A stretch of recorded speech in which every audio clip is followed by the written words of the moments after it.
ಗರುಡಗಂಬ ಯಾಕೆ ಇಟ್ಟಿರ್ತಾರೆ ದೇವರ ವಿಗ್ರಹದ ನೇರ ಅದ್ರ ಮುಂಭಾಗದಲ್ಲೇ? ಹೌದು, ಅದು ಒಳಗಡೆಯಿಂದ ಬ್ರಹ್ಮಾಂಡದಿಂದ ಎಲ್ಲ ಶಕ್ತಿ ಚೈತನ್ಯ ಅದರಲ್ಲಿ ಬಂದು ಸೇರಿಕೊಳ್ಳುತ್ತೆ. ಹಾಗೆ ದೇವರ ದೃಷ್ಟಿನೂ ನೇರವಾಗಿ ಗರುಡಗಂಬದಿಂದ ಸೇರ್ತಾ ಇರುತ್ತೆ.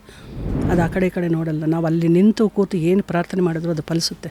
ನೀವು ತಿರುಪತಿನಲ್ಲಿ ನೋಡಿ, ನೀವು ಒಳಗಡೆ ಹೋಗಿ ದೇವ್ರ ಮುಂದೆ ಕೇಳೋದಕ್ಕಿಂತ ಆಚೆ ಬಂದು ನೀವು ಉತ್ತರ ಬಾಗಿಲು ಅಂತನೋ ಅಥವಾ ಇನ್ನೊಂದು ಬಾಗಿಲು ಅಥವಾ ಅಲ್ಲೆಲ್ಲೋ ಕುತ್ಕೊಳ್ಳೋಕ್ಕೆ ಅವಕಾಶಗಳಿರುತ್ತೆ ಕೆಲವೊಂದು ಸಲ. ಅಥವಾ ಹೋಗ್ತಾ ಗರುಡಗಂಬ ಕಾಣಿಸುತ್ತೆ, ನೀವು ಅಲ್ಲಿ ಪ್ರೇಯರ್ ಮಾಡಿ ಅಥವಾ ಹೊರಗಡೆ ಬಂದು ಪ್ರೇಯರ್ ಮಾಡಿ ಅಪ್ಪಟ ಫಲಿಸುತ್ತೆ.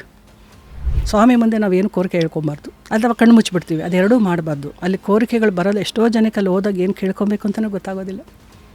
ಕಣ್ಣು ಮುಚ್ಚಿಬಿಡ್ತಾರೆ, ಇಲ್ಲ ಒಳಗಡೆಯಿಂದ ಭಾವ ಬರೋದಿಲ್ಲ, ಏನೋ ಬೇರೆ ಬೇರೆ ಭಾವನೆಗಳು ಉತ್ಪತ್ತಿ ಆಗಿಬಿಡುತ್ತೆ ಅಥವಾ ಶಾಂತವಾಗಿಬಿಟ್ಟಿರುತ್ತೆ.